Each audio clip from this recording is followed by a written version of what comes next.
Alhamdulillahi ala ihsanih wa syukru lahu ala taufiqihi wa amtinanih. Asyhadu an la ilaha illallah wahdahu la syarika lahu ta'ziman li sya'nih.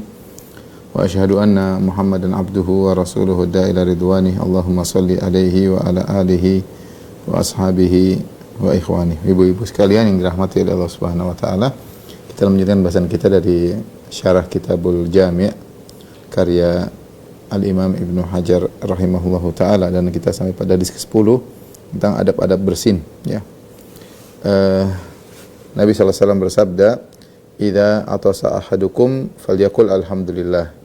Jika salah seorang dari kalian bersin, maka hendaknya dia mengucapkan alhamdulillah, segala puji bagi Allah. Walyaqul lahu akhuhu yarhamukallah.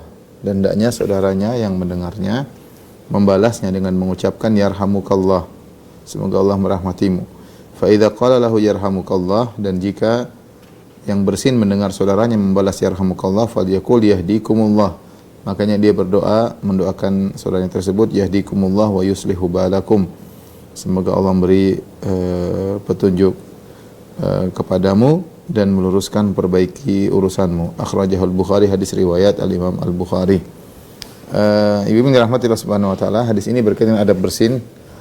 Demikian juga adab orang yang mendengar saudaranya yang bersin, ya.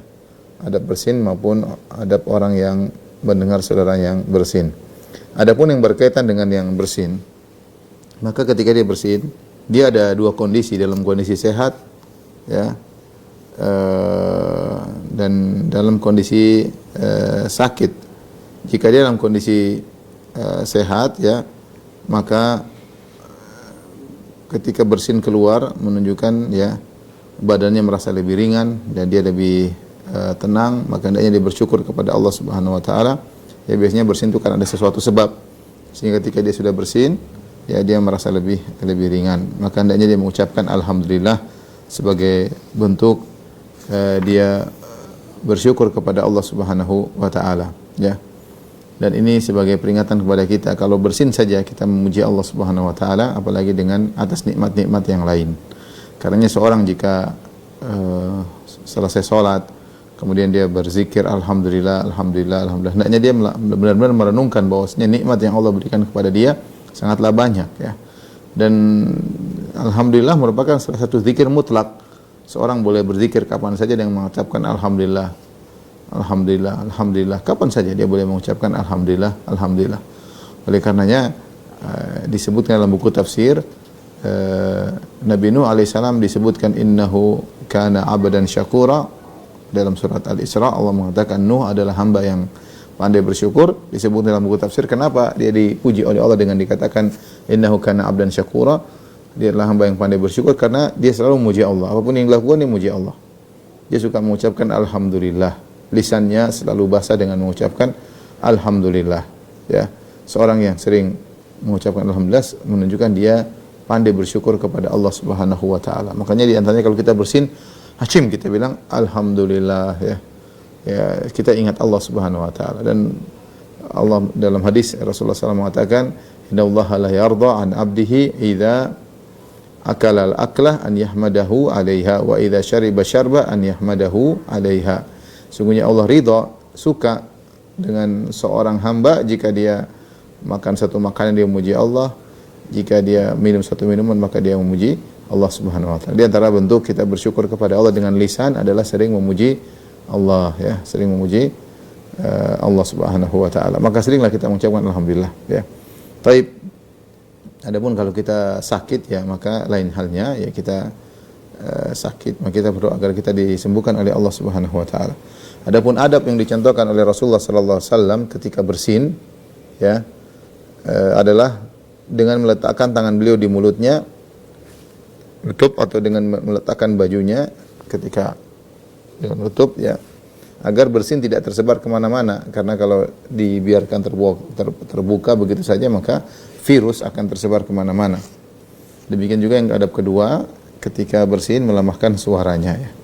Dari Abu Hurairah radhiyallahu anhu, beliau berkata, "Ana Nabi sallallahu alaihi wasallam kana idza atasa ghatta wajhahu bi yadihi aw bi thawbihi aw ghadda biha sautahu." Adalah Nabi SAW kalau bersin maka beliau menutup wajahnya, yaitu dengan tangannya, yaitu begini, Tepuk tangan itu tangan kiri juga boleh ya. Au bi thawbihi, atau dengan bajunya, kini atau dengan tangannya, terserah, dengan bajunya. Wa ghadda biha sautahu, dengan suaranya yang kecil ya. Dan ini yang saya dapati waktu saya tinggal di Madinah, lain dengan kita di tanah air. Di tanah air orang terbiasa bersin dengan suara menggelegar ya. Saya pun kalau bersin suara besar ya, sudah terlanjur, mau dikecil lagi sudah sulit ya. Karena sejak kecil kalau bersin kita lepas.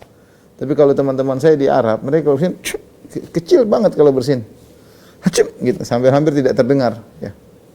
Kalau kita hacim, wahingnya suara dengan menggelegar, dengan suara besar. Itu kebiasaan awal ya. Tapi orang-orang di sana karena kebiasaan mereka sejak kecil mereka sudah tahu sunnah, sehingga mereka kalau bersin kecil gitu aja ya.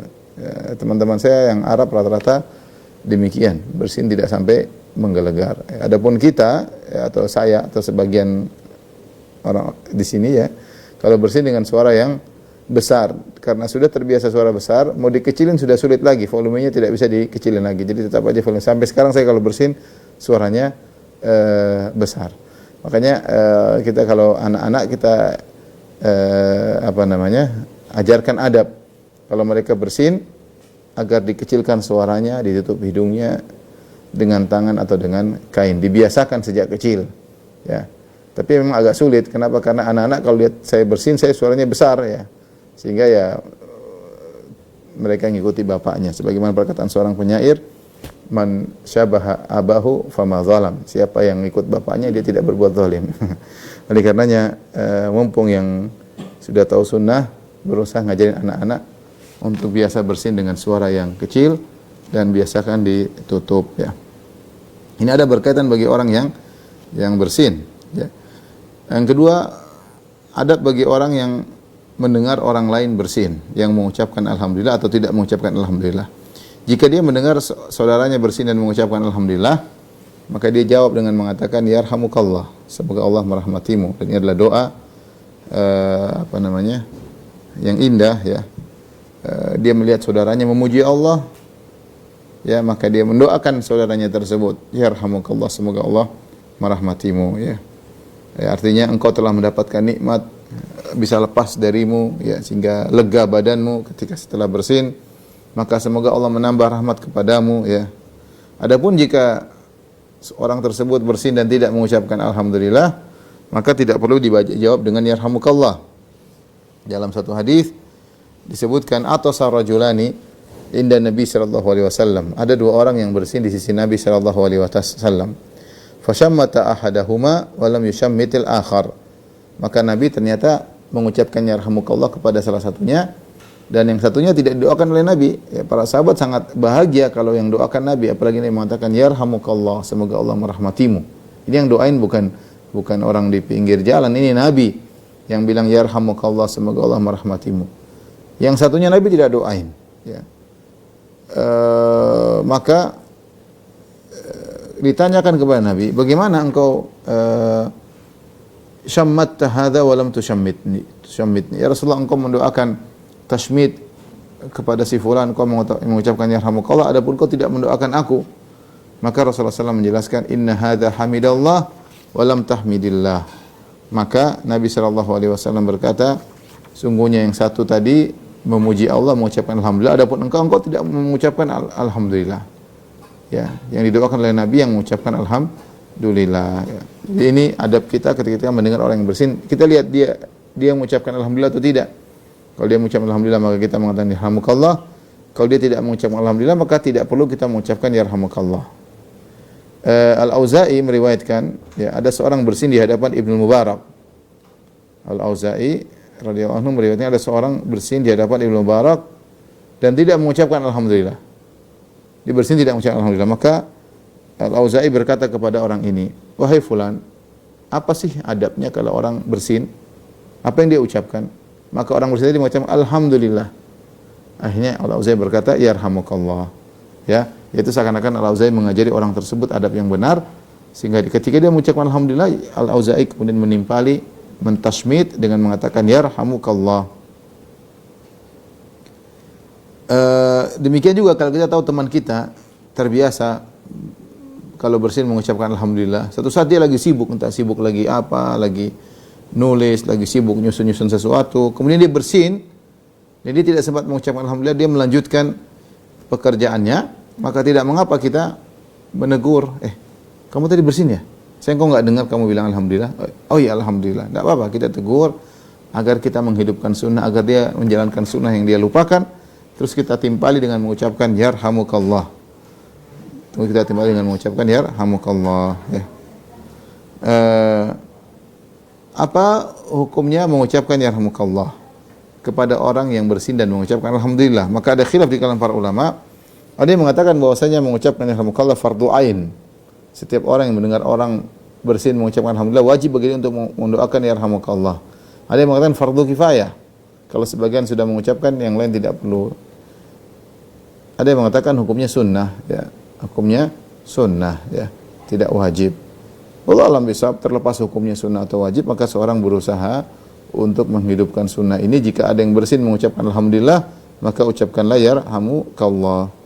Saya dulu masih ingat, saya pernah zaman kuliah ya, waktu di kampus di Indonesia ya, dosen saya tiba-tiba bersin, dia orang muslim tapi dia bersin di depan kita menggelegar, kemudian dia bilang sorry ya. Kita bingung jawabnya apa, sorry.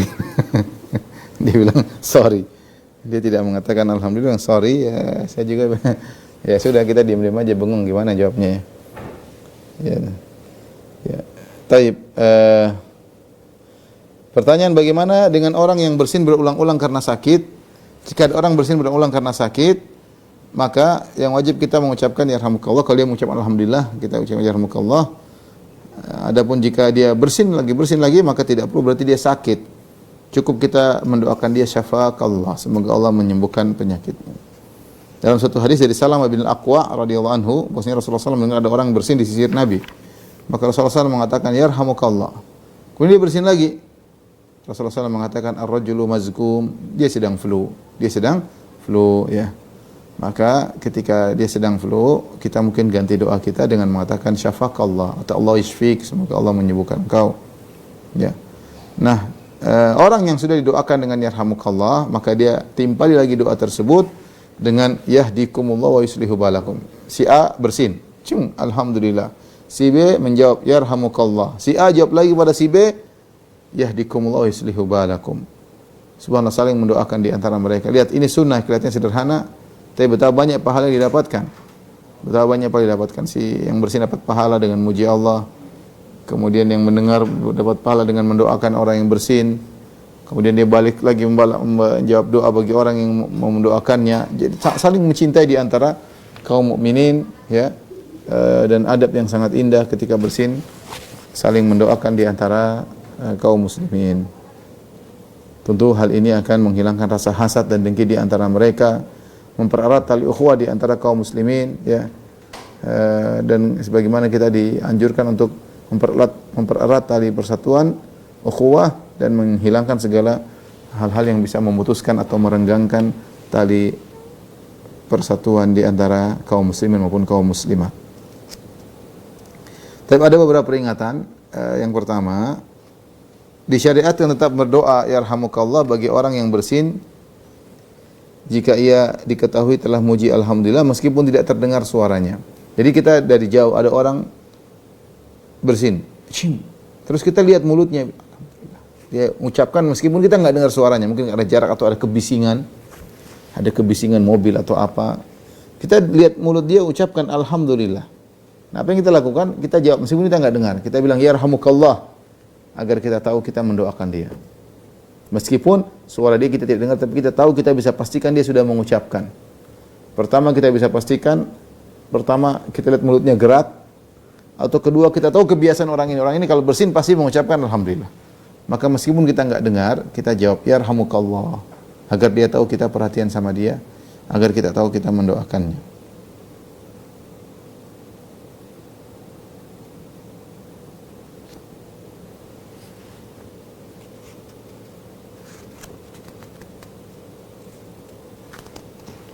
Ini telah disebutkan oleh Ibnu Hajar al-Asqalani dalam Fathul Bari, jilid 10 610. Perkara yang kedua, ya. Disukai untuk mendoakan yarhamukallah bagi orang yang bersin meskipun jauh. Jika tidak ada orang yang mendoakan yarhamukallah kepadanya, ya.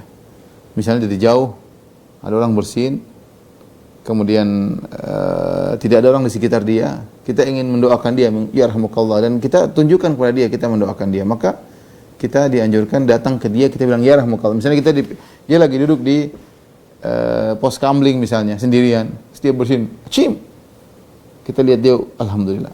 Enggak ada orang sekitar dia, kita datang. Kita dari pinggir jalan, kita datang, kita bilang yarhamukallah. Masya Allah. Kita bilang yarhamukallah. Ini dianjurkan, ya. Saya bacakan suatu riwayat dari Ibnu Hajar, dia berkata, fa in atasa wa hamida wa lam yushammithu ahadun fasami'ahu man ba'uda anhu ustuhibba law an yushammitahu hina yasma'uhu. Jika ada seorang bersin dan dia memuji Allah dan tidak seorang pun yang membalas dengan mengucapkan yarhamukallah, maka ada orang dari jauh dengar dia bersin dan mengucapkan alhamdulillah, maka orang dari jauh ini dianjurkan untuk mendatanginya dan mengucapkan yarhamukallah. Ya.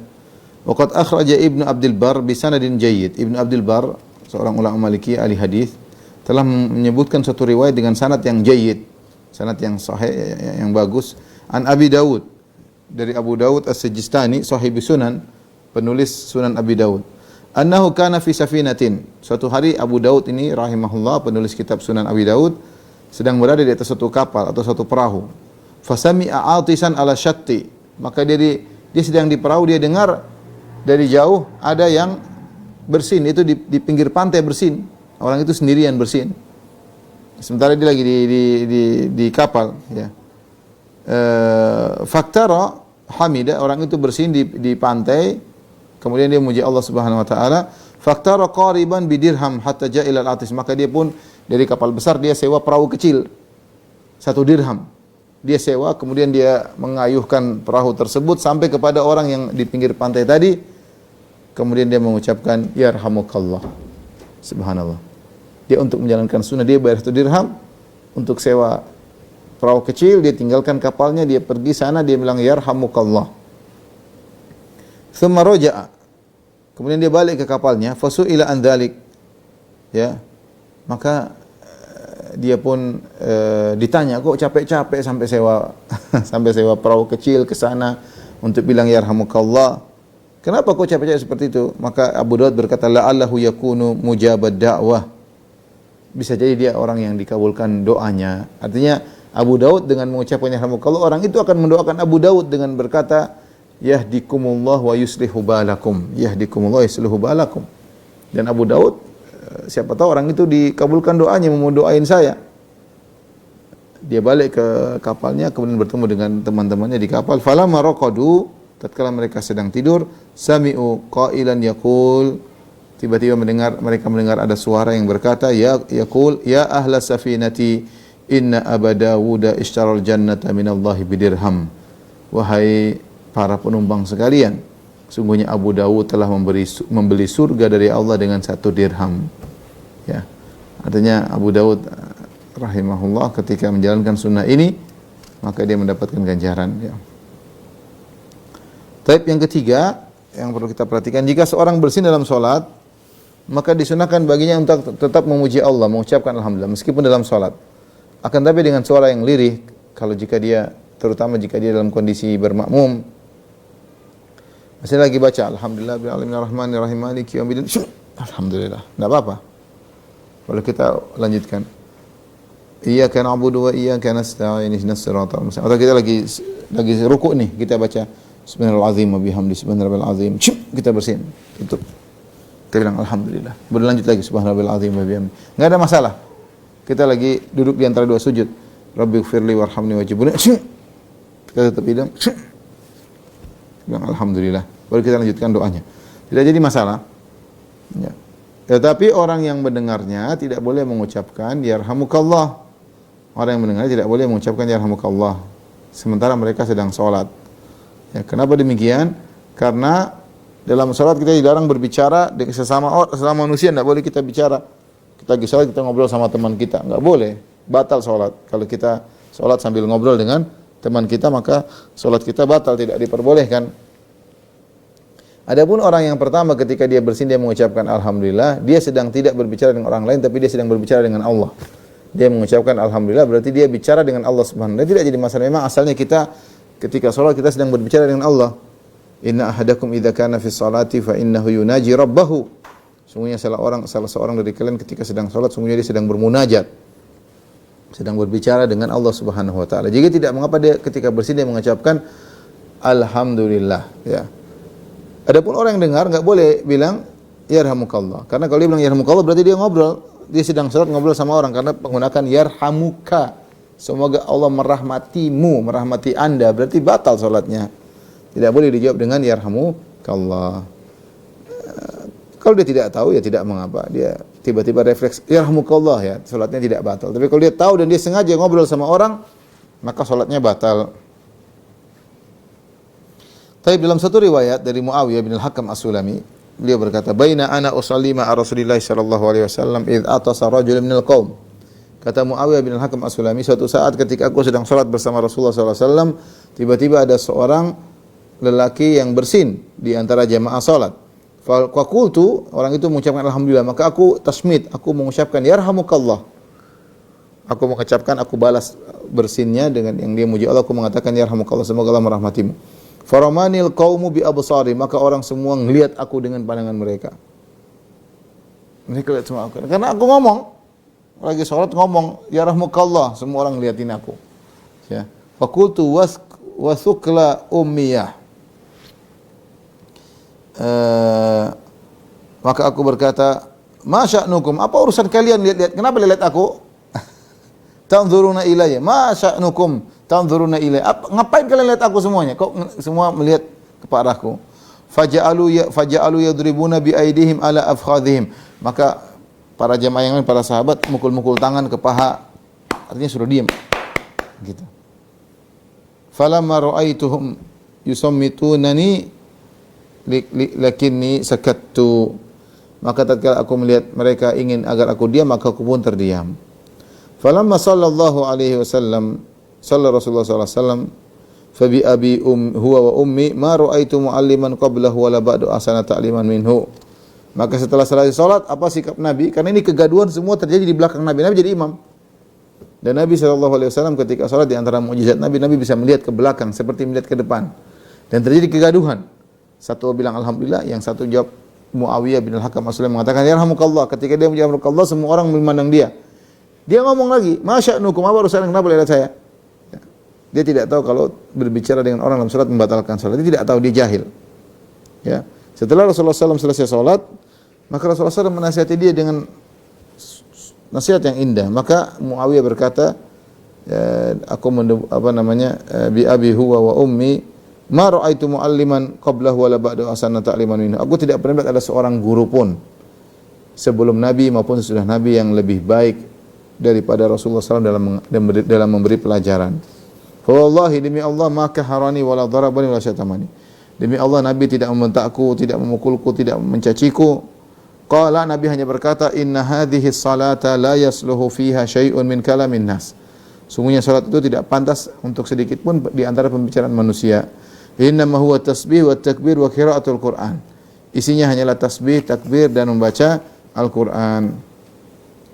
Hadis ini menunjukkan Nabi tidak menegur sahabat yang bersin dan memuji Allah dalam salat. Yang Nabi tegur adalah sahabat Muawiyah yang menjawab yarhamukallah. Ini menunjukkan bahwasanya orang yang bersin dalam salat boleh mengucapkan alhamdulillah. Nabi tidak menyalahkan orang tersebut. Tetapi yang mendengar jangan menjawab yarhamukallah karena mereka sedang salat. Demikian dalam satu hadis, ya. Dari Fa'a bin Rafi' dia berkata, "Shallaitu khalfa Rasulillah sallallahu alaihi wasallam fa atastu fa qultu alhamdulillahi hamdan katsiran tayyiban fi mubarakan alaihi kama yuhibbu rabbuna wa yarda." Aku sedang salat di belakang Nabi, tiba-tiba aku bersin, aku mengucapkan alhamdulillah hamdan katsiran tayyiban mubarakan fi mubarakan alaihi kama yuhibbu rabbuna wa yarda. Tatkala selesai salat, Rasulullah SAW berkata, "Manil mutakallim fi salat?" Tadi siapa yang bicara ketika salat? Falam yatakallam ahadun. Tidak ada satu orang pun menjawab. Tsumma qalaha tsaniyata. Rasulullah ulangi lagi, "Manil mutakallim fi salat?" Siapa yang tadi bicara ketika salat? Falam yatakallam ahadun. Tsumma qalaha tsalitsah. Rasulullah SAW bicara ketiga kali. "Manil mutakallim fi salat?" Siapa yang bicara tadi tentang salat? Faqala Rifa' bin Rafi' bin Afra, "Ana ya Rasulullah." Rafi' berkata, "Saya Rasulullah yang berbicara." Qala kaifa qulta, apa yang kau ucapkan? Qultu alhamdulillah hamdan katsiran thayyiban mubarakan fihi mubarakan alaihi kama yuhibbu rabbuna wa yarda.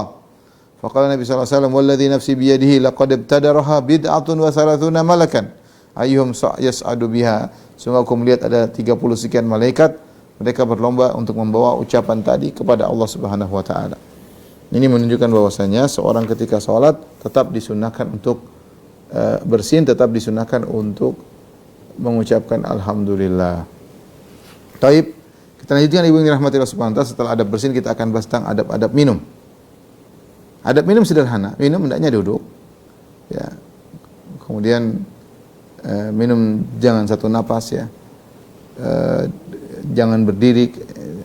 Tetapi kalau minum dalam kondisi berdiri, demikian juga makan dalam kondisi berdiri, hukumnya makruh, tidak sampai pada haram. Sunnahnya adalah dengan duduk. Wa anhu radhiyallahu taala anhu qala Rasulullah sallallahu la yashrabanna ahadun minkum qa'iman, akhrajahu Muslim. Dari Abu Hurairah radhiyallahu taala anhu, Rasulullah sallallahu bersabda, janganlah sekali-sekali seorang dari kalian minum dalam kondisi berdiri. Di sini Rasulullah sallallahu melarang minum dalam kondisi berdiri. Di sini ada larangan, dan kita tahu bahwasanya hukum asal dalam larangan adalah untuk pengharaman. Nah, apakah minum sambil berdiri hukumnya adalah haram? Ya. Maka di sini ada khilaf di kalangan para ulama. Ya. Kenapa khilaf? Karena ada dalil lain yang mengisyaratkan tentang bolehnya minum dalam kondisi berdiri. Di antaranya hadis Ibnu Abbas. Ya, diriwayatkan Imam Bukhari dan juga Imam Muslim. Hadis sahih dari Ibnu Abbas. Ibnu Abbas radhiyallahu anhu berkata, "Saqaitu Rasulullah sallallahu alaihi wasallam min Zamzam fashariba wa huwa qa'im." Aku menuangkan air kepada Nabi sallallahu alaihi wasallam, minum kepada Nabi sallallahu alaihi wasallam, yaitu air Zamzam. Maka Rasulullah SAW pun minum air Zamzam tersebut wa huwa qa'im, dalam kondisi berdiri. Dalam kondisi berdiri. Ini menunjukkan Rasulullah SAW pernah minum berdiri ketika minum air Zamzam.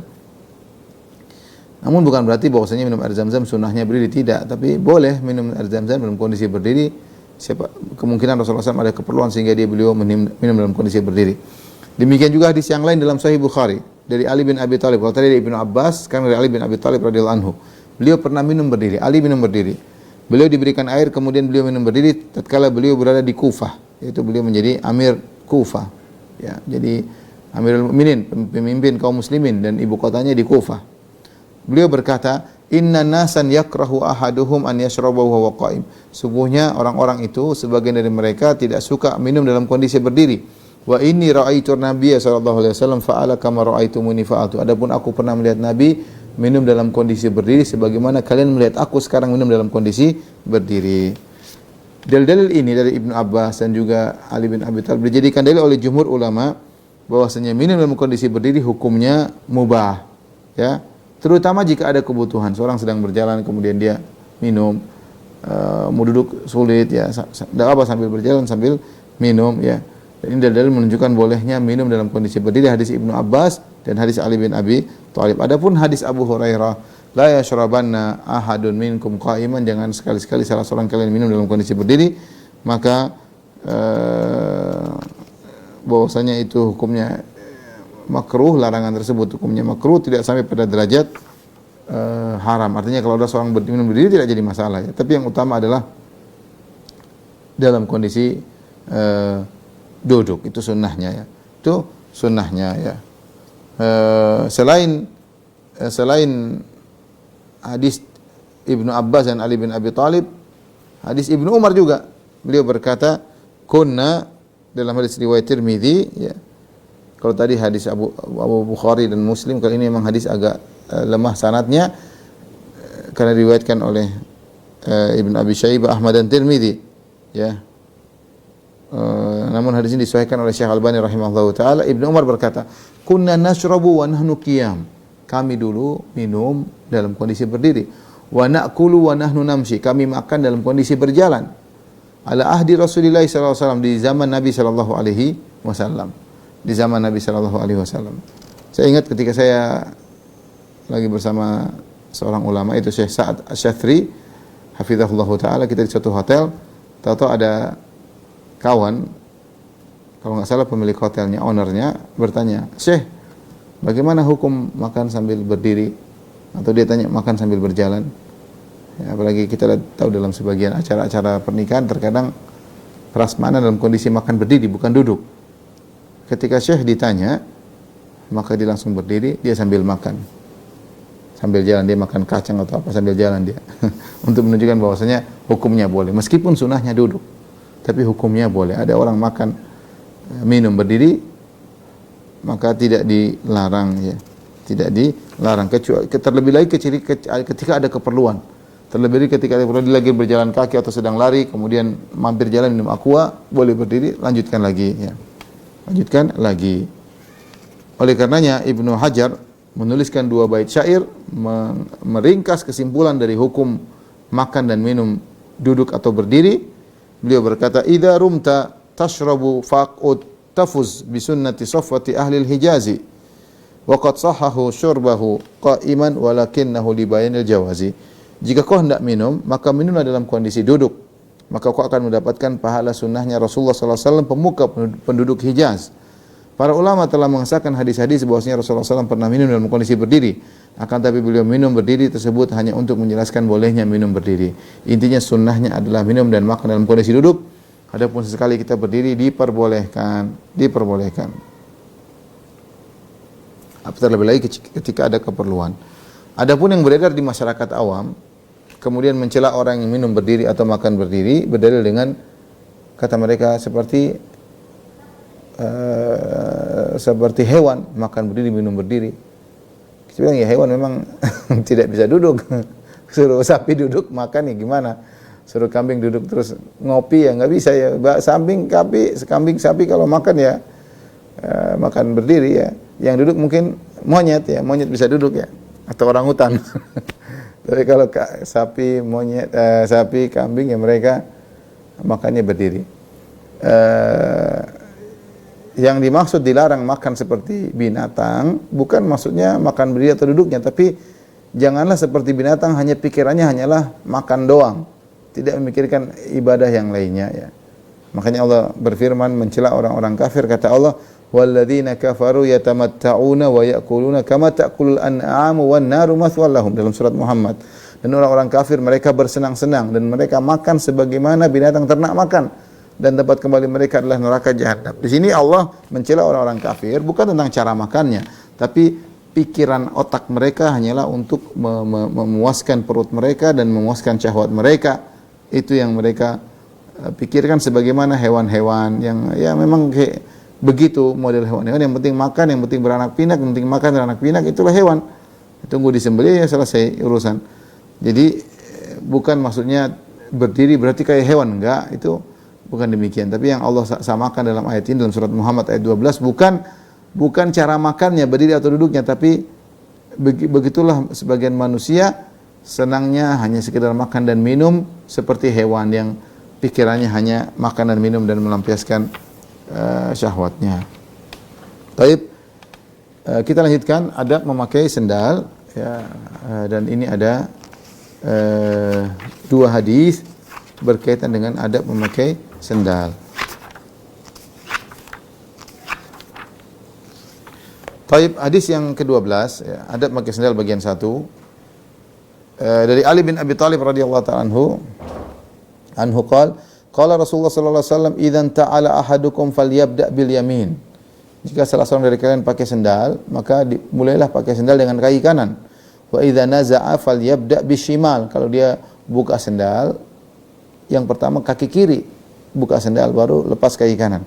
Liyakunil yumna awwalahuma. Jadikanlah kanan sebagai awwalahuma, tun'al, kaki kanan yang pertama kali memakai sendal, wa akhiraha tunza, dan kaki kanan yang paling terakhir melepaskan sendal. Jadi kalau kita pakai sendal, yang pertama kaki kanan dulu, baru kaki kiri.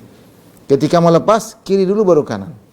Kiri dulu baru kanan. Itu sunnahnya demikian. Ya. Hadis ini menjelaskan tentang secara global bahwasanya perkara-perkara yang baik hendaknya didahului dengan kanan. Yang perkara-perkara mulia, perkara-perkara yang kurang mulia maka dahulukan yang kiri. Makanya kalau masuk WC kaki kiri, ya, keluar WC kaki kanan. Sebaliknya kalau masuk masjid kaki kanan duluan, kalau keluar masjid kaki kiri. Ya. Berdasarkan hadis dari Aisyah radhiyallahu taala anha, kana Nabi sallallahu alaihi wasallam yu'jibuhu tayammunu, adalah Nabi sallallahu alaihi wasallam suka mendahulukan yang kanan. Fi tanaulihi, ketika pakai sendal, wa tarajjulihi, ketika menyisir rambut, wa tuhurihi, dan ketika bersuci, wa fi sya'nihi kulli, dan Rasulullah SAW dalam segala urusan yang baik-baik mendahulukan yang kanan. Dan ini adab yang luar biasa. Termasuk pakai sendal, kaki kanan dulu baru kaki kiri. Sisir rambut, Rasulullah SAW kepala bagian kanan dulu baru kemudian bagian kiri. Ya. Wa tuhurihi, ketika berwudu, ketika mandi junub, Rasulullah berwudu kanan dulu baru kiri. Kaki kanan, kaki kiri. Ya. Ketika junub pun demikian, Rasulullah SAW membasahi kepalanya, kemudian bagian tubuh kanan dulu beliau bersihkan, baru kemudian bagian tubuh kiri. Demikian juga bahkan ketika Rasulullah SAW bertahallul. Rasulullah SAW bertahallul ketika umrah Hudaybiyah, maka yang dicukur terlebih dahulu adalah rambut sebelah kanan, baru kemudian sebelah kiri. Karena ini ibadah, kanan dulu, baru sebelah kiri. Karena mencukur rambut ketika umrah atau haji itu ibadah. Dan ibadah yang dahulukan yang kanan dulu. Anas bin Malik berkata, "Lamma ra'a Rasulullah sallallahu alaihi wasallam al-jamrah wa nahara nusukahu wa halaka nawalal haliq wa syakkahu al-ayman fa halaqahu." Ketika Nabi sallallahu alaihi wasallam sudah melempar jamratul aqabah, itu pada tanggal 10 Dzulhijjah ketika haji, beliau setelah itu setelah itu menyembelih onta beliau yang jumlahnya 100, ya beliau sembelih 63, kemudian dilanjutkan oleh Ali bin Abi Thalib. Wa halaqa, kemudian beliau pun mencukur, menggundul rambut kepala beliau. Wa nawalal haliqa shiqqahul ayman fa halaqahu, maka dia pun memberikan kepada menyodorkan kepala bagian kanannya kepada tukang cukur agar digundul lebih dahulu. Maka tukang cukurnya mencukur kepala bagian kanan Nabi sallallahu alaihi wasallam, ya, baru kemudian bagian kiri. Sebelum di sebelah kiri, tsumma da Abu Talha al-Ansari, kemudian dia panggil Abu Talha, fa atahu iya, dia berikan, Rasulullah berikan rambutnya yang sebelah kanan sudah dicukur, berikan kepada Abu Talha. Kemudian baru dia menyodorkan kepala bagian kiri agar dicukur, digundul, ya. Rasulullah berkata, ihlik, gundullah. Fahalaqahu, maka tukang cukur menggundul, rambutnya dikumpulkan, diberikan lagi kepada Abu Talha. Rambut sebelah kanan Nabi, rambut sebelah kiri Nabi diberikan Abu Talha. Kemudian Rasulullah berkata, iksimhu bainan nas, bagi-bagi rambut ini kepada para sahabat. Karena rambut Nabi berkah. Karena rambut Nabi adalah keberkahan. Ini berkaitan dengan perkara-perkara yang baik, maka kita gunakan yang kanan terlebih dahulu. Adapun perkara-perkara yang buruk atau kurang mulia, maka kita dahulukan yang kiri terlebih dahulu. Contohnya, beristinja pakai tangan kiri. Contohnya memegang kemaluan pakai tangan kiri. Mengambil barang-barang yang kotor pakai tangan kiri. Masuk WC dengan mendahulukan kaki kiri. Ya. Taib. Adapun pakai sendal perkara yang mulia. Pakai sendal perkara yang mulia.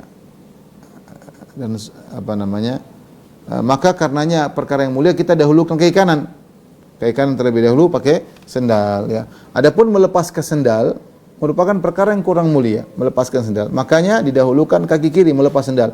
Nah, kita ini kebanyakan ini saya bicara cantum, kita kalau pakai sendal kaki kanan dulu, lepas juga kaki kanan dulu, ini salah, harus dirubah nih sedikit. Jadi kalau kita pakai sendal kaki kanan dulu baru kiri, kalau lepas sendal kiri dulu baru kanan, lepas kiri dulu baru kanan.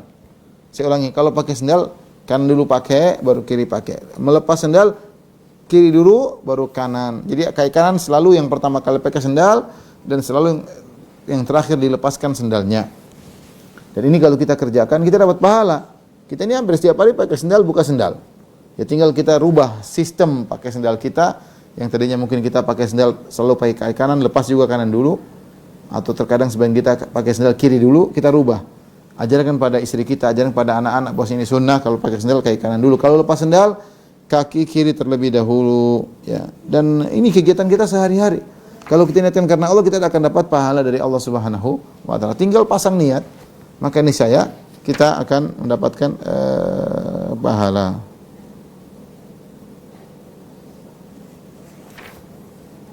Taib, hadis berikutnya ada memakai sendal.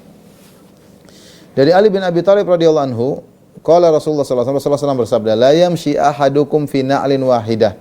Janganlah salah seorang dari kalian berjalan dengan satu sendal saja. wal yun'ilhuma jami'an, hendaknya kedua kakinya pakai sendal, aw liyakhla'huma jami'an, atau dua-duanya tidak pakai sendal. Ada pilihan, pakai sendal dua-duanya atau tidak pakai sendal dua-duanya, dua kaki tidak pakai sendal. Adapun salah satu pakai, kaki kanan pakai sendal, kaki kiri enggak, atau kaki kiri pakai sendal, kanan enggak, maka ini hukumnya tidak diperbolehkan. Tidak diperbolehkan. Dan ini juga dalil bahwasanya boleh sesekali, karena Rasulullah SAW mengatakan wal yun'ilhuma, hendaknya dia pakai kedua kakinya benar sama-sama pakai sendal, aw liyakhla'huma, atau dua-duanya tidak pakai sendal. Ini dalil bahwasanya terkadang seorang boleh berjalan tanpa sendal. Dan ini disunahkan terkadang. Saya bacakan, qala rajulun li Fadhalah bin Ubaid. Ada seorang berkata kepada Fadhalah bin Ubaid, "Mali araka sya'ithan?" Kenapa aku lihat engkau rambutmu semerawut? Qala inna Rasulullah sallallahu kana yanhana an katsirin minal irfah. Kata dia, Rasulullah SAW melarang kita kebanyakan hidup mewah. Sesekali kita tidak perhatian, ya. Mali la araka la ara alaika hidan. Kenapa kau tidak pakai sendal? Jalan rambut agak semerawut tidak pakai sendal. Qala kana Rasulullah SAW ya'muruna an nahtafi ahyanan. Adalah Rasulullah SAW memerintahkan kami untuk berjalan tidak pakai sendal sesekali. Bukan Rasulullah seringnya pakai sendal, tapi sesekali tidak usah pakai sendal, tidak jadi masalah. Ya, tidak jadi masalah. Kenapa ikhwan? Sebagaimana kata Nabi SAW, al-badadzatu minal iman. Sungguhnya kesederhanaan termasuk daripada iman. Tidak selalu kita hidup necis, tidak selalu pakai. Kadang-kadang kita udah jalan kaki, tidak usah pakai sendal. Ya, kadang-kadang kita mungkin baju tidak terlalu rapi, kadang-kadang ya. Tidak lain adalah untuk agar kita jangan terbiasa hidup necis, ya. Tidak berarti selalu pakai hidup ngetren, enggak. Al-badadzatu minal iman. Kesederhanaan terbagian daripada iman. Sesekali kita tidak perhatiin hal itu bagus, karena dunia ini akan kita tinggalkan. Ngapain kita selalu keren, selalu necis? Enggak harus. Rasulullah SAW sekali berjalan tanpa sendal. Rasulullah SAW, lihat sebagian sahabat ini terkadang rambutnya semerawut, terkadang bukan berarti semerawut melulu, enggak, terkadang semerawut, enggak apa-apa. Enggak perlu harus necis melulu, enggak. Karena khawatir kita selalu necis, akhirnya kita cinta kepada dunia. Sesekali kita tinggalkan kenecisan itu, ngetren itu kita tinggalkan, ya, agar kita tetap ingat pada hari akhir. Bosnya dunia yang indah, yang mewah ini akan kita tinggalkan. Taib, ada pembahasan para ulama. Apa sebab sih dilarang kenapa kita pakai sendal satu kaki saja? Ya. Ada beberapa ilah, beberapa khilaf di kalangan para ulama. Apa sebabnya kenapa dilarang kita pakai sendal satu saja? Pendapat pertama mengatakan bahwasanya kita dituntut untuk berbuat adil dalam segala hal, termasuk berbuat adil kepada anggota tubuh kita. Makanya Nabi SAW melarang seorang berjemur di sebelah badannya kena matahari, sebelah badannya tidak. Ini ada yang mengatakan tidak adil. Ya kalau mau ya panas sekalian seluruh tubuh, atau bernaung di bawah naungan seluruh tubuh. Adapun sebagian tubuh kena naungan, sebagian tidak, maka ini ketidakadilan. Sama dengan sendal. Bagaimana kita hanya pakai sendal kaki kanan, kaki kiri tidak? Atau sebaliknya kaki kiri pakai, kaki kanan tidak. Ini tidak berbuat adil kepada tubuh kita sendiri, dan Allah tidak suka dengan kezaliman. Ini berbuat zalim kepada kaki satunya. Ini pendapat pertama, karena dituntut dilarang pakai satu sendal saja karena ketidakadilan kepada anggota tubuh kita. Pendapat kedua, bahwasanya kita dilarang hanya pakai satu sendal saja karena dikhawatirkan kaki satunya terkena gangguan. Kalau sendal cuma satu kita berjalan, maka satunya akan menginjak paku, dia tidak tahu, ya, sehingga injak paku yang satunya aman karena pakai sendal.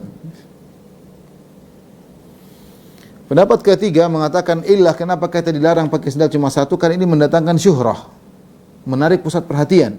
Ini perkara penting ikhwan. Kita hidup ini bukan untuk cari pusat perhatian.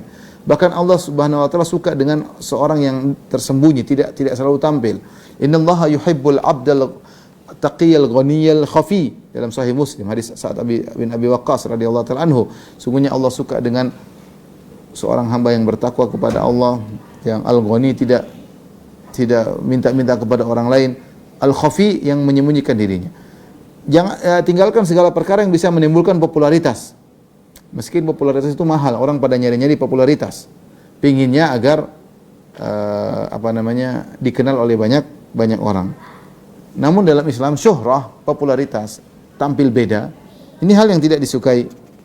Mungkin dalam hadis kata Rasulullah SAW, man labisa thawba syuhratin minad dunya albasahullahu thawba madhallah yaumal qiyamah. Barang siapa yang memakai baju syuhrah di dunia, maka Allah akan membuat dia memakai pakaian kehinaan pada hari kiamat kelak. Nah, kalau orang pakai sendal cuma satu jalan, orang pada pusat perhatian, orang kenapa ini? Ini orang gila kan kok jalan pakai sendal satu doang. Jadi pusat perhatian, ya. Dan ini tidak, makanya dilarang memakai yang syuhrah. Dan di antara makna syuhrah, pakaian yang syuhrah yang menimbulkan menarik perhatian, bisa jadi karena pakaiannya terlalu indah, ini juga menimbulkan perhatian, atau bisa jadi pakaian terlalu jelek sehingga orang pun merendahkan. Jadi intinya menjadi pusat perhatian.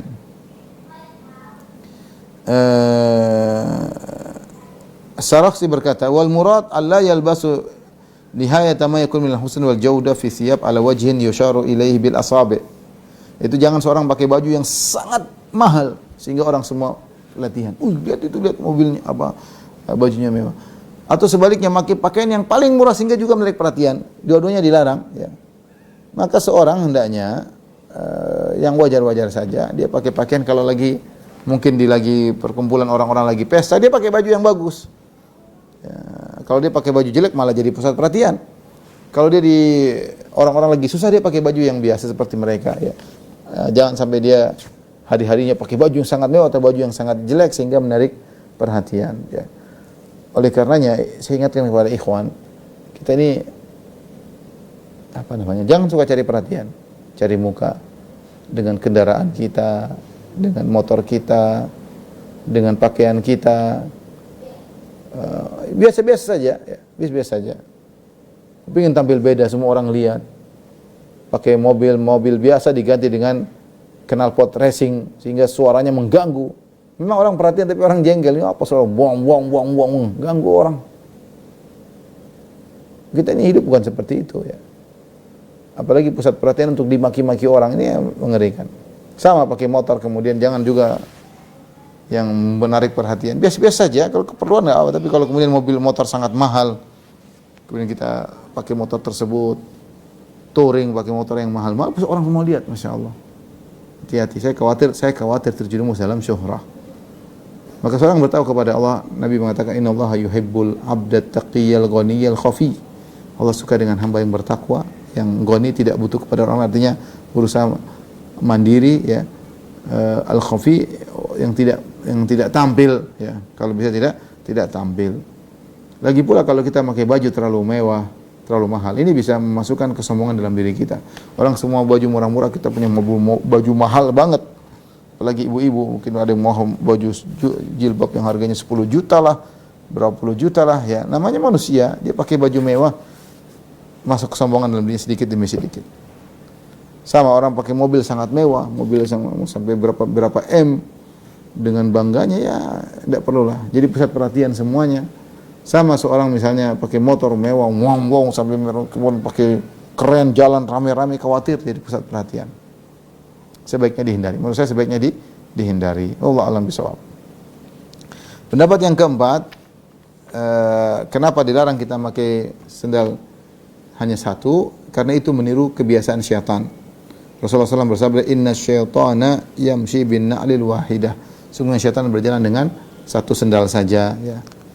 Loh, kok bisa Ustaz, setan kok pakai sendal satu? Ya itu hobinya setan hobinya aneh-aneh. Ini perkara gue beda, imani aja. Rasulullah bilang begini, imani saja.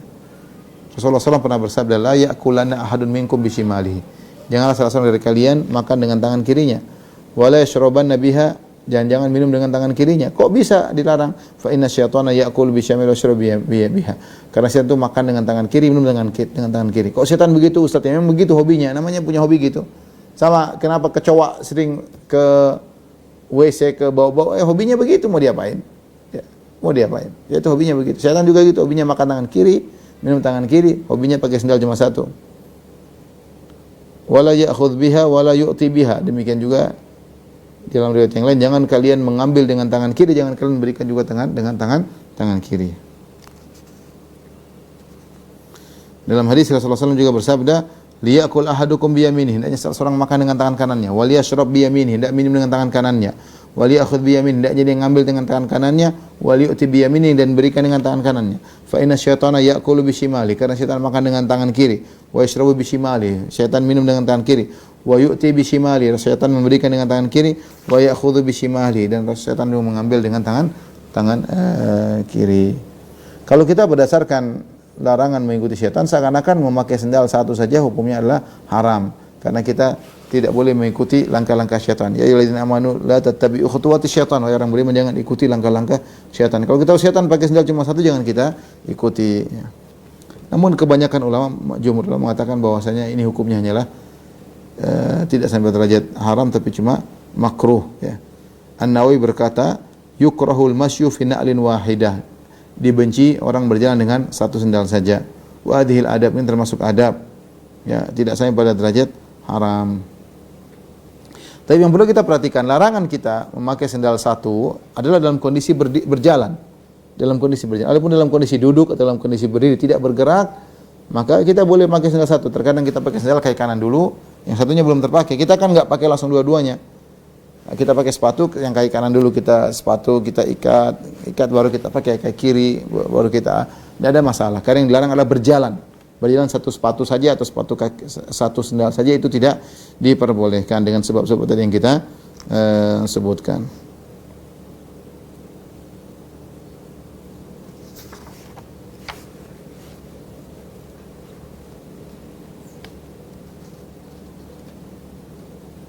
Baik, Ibu rahmati Allah Subhanahu wa taala, mungkin sampai di sini apa yang bisa saya sampaikan. Insyaallah kita lanjutkan lagi pada kesempatan yang lain. Kalau ada yang bertanya saya persilakan. Wallahu taala alam bisawab.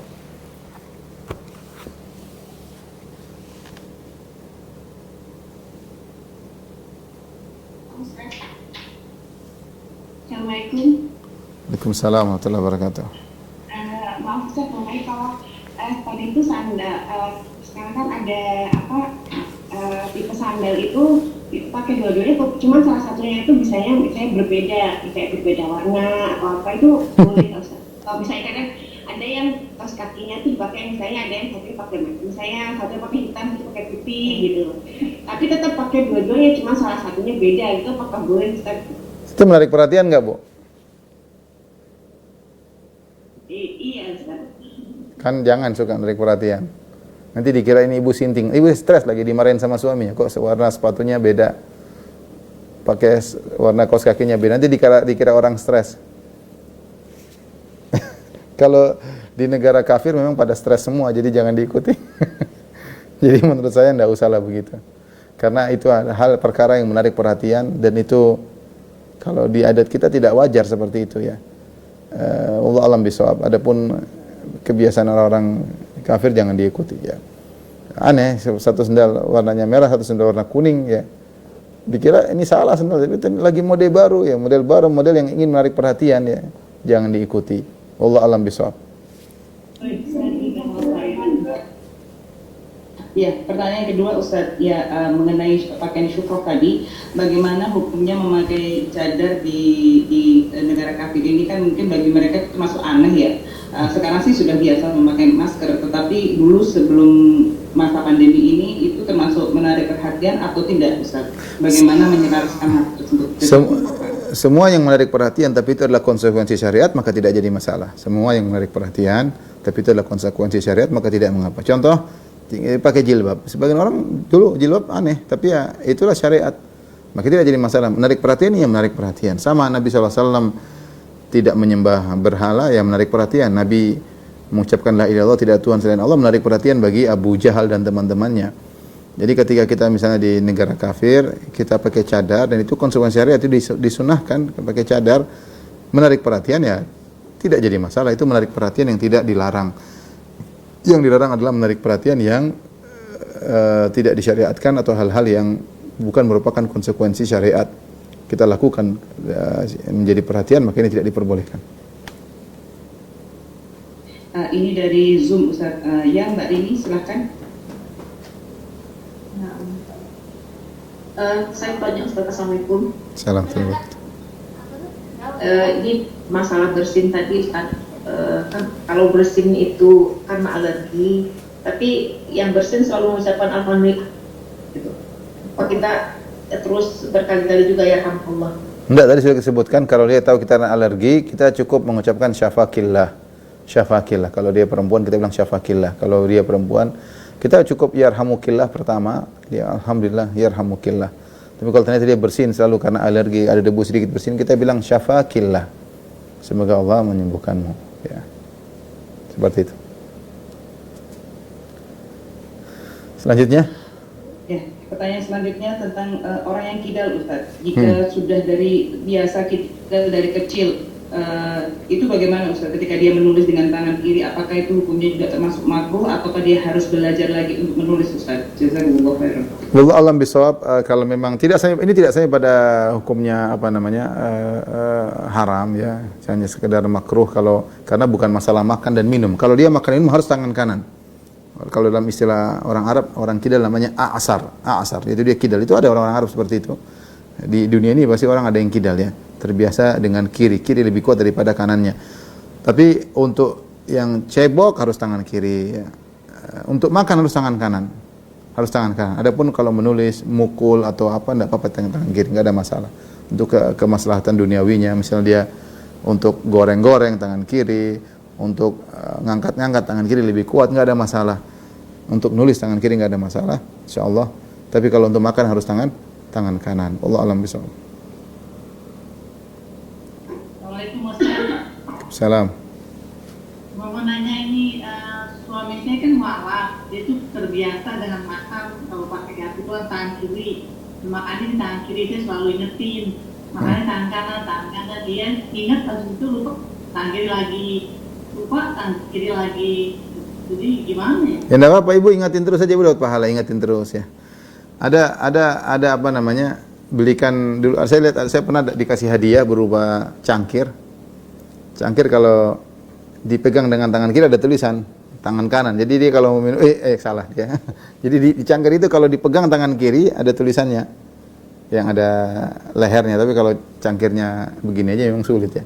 Tapi kalau ada cangkir yang kalau dipegang tangan kiri akan ada tulisan. Kita tulis ada tempelan situ, jangan lupa tangan kanan. Maka dia jadi ingat.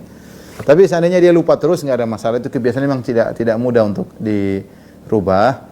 Ibu ingatinnya terus, Mas jangan lupa tangan kanan, ya, jangan lupa tangan kanan. Ingatin terus, insya Allah pahala jalan terus. Ya. Jangan diomelin. Mas ini udah 1000 kali saya kasih tahu nggak rubah-rubah, enggak perlu, sabar aja, insya Allah pahala jalan terus ya. Allah alam bisawab. Afan, Ustaz, ini di luar. Sebenarnya di manakah letak akal itu, Ustaz? Akal itu di hati ataukah di kepala, Ustaz? Para ulama menyebutkan dalam Al-Quran disebutkan bahwasanya lahum qulubun la yafqahuna biha. Sebenarnya bukan hati, dia jantung. Kalau qalbun dalam bahasa Arab artinya jantung. Jantung, jadi situ tempat akal. Ada yang mengatakan akal suatu benda, ada yang mengatakan suatu di luar benda, dia hanyalah ya ada khilaf dengan para ulama. Tapi sebagian pendapat mengatakan akal itu dia antara jantung dengan otak. Benar, otak punya peran dalam mengolah data, dalam banyak hal, mengingat, tetapi dalam menentukan itu butuh jantung ya, disebut dengan akal. Kita misalnya ada si A dan si B, kita sama-sama punya data ya, data mungkin IQ berbeda-beda, tapi otak sama-sama mengumpulkan data sama-sama. Tapi menentukan iya atau tidak, saya maju atau tidak, ini jantung yang menentukan. Ini pendapat. Ada yang mengatakan bahwasanya akal itu sesuatu di luar daripada itu. Hanyalah Allah beri gambaran ya. Allah beri gambaran bahwasanya akal adalah perpaduan antara antara sesuatu di balik jantung yang digunakan oleh seorang untuk menentukan, mengambil keputusan. Saya lebih condong pada pendapat bahwasanya akal itu ada, tapi dia adalah perpaduan antara jantung dengan dengan otak, dan jantung yang menentukan iya atau tidak, mau ini atau tidak ya. Ini pendapat ya, Allah alam bisawab.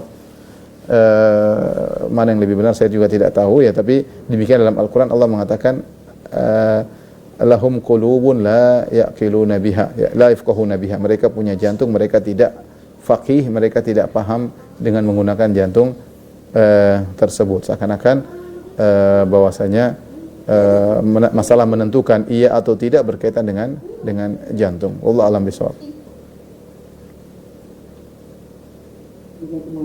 Jadi kalau umumnya gimana kalau letak akal, kita menunjuk ke kepala atau ke jantung, Ustaz? Gunakan akalmu. Kita tangannya nunjuknya kemana, Ustaz? Dua-duanya benar insya Allah. Karena memang ada kaitannya ya. Ada kaitannya antara ini kan memang mengolah, tapi untuk menentukan iya atau tidak, mau maksiat atau tidak, mau ke masjid atau tidak, Ada penuntut seakan-akan ada sesuatu di balik itu, di balik data yang kita kumpulkan ya.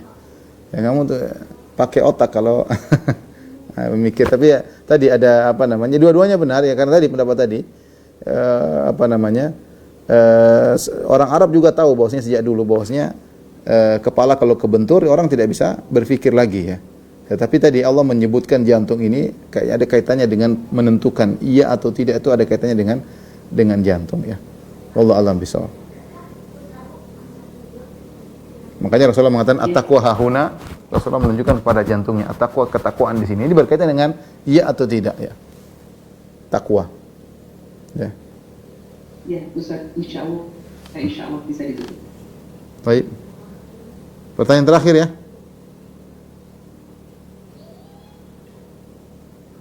Silakan. Ya, sebentar. Ya.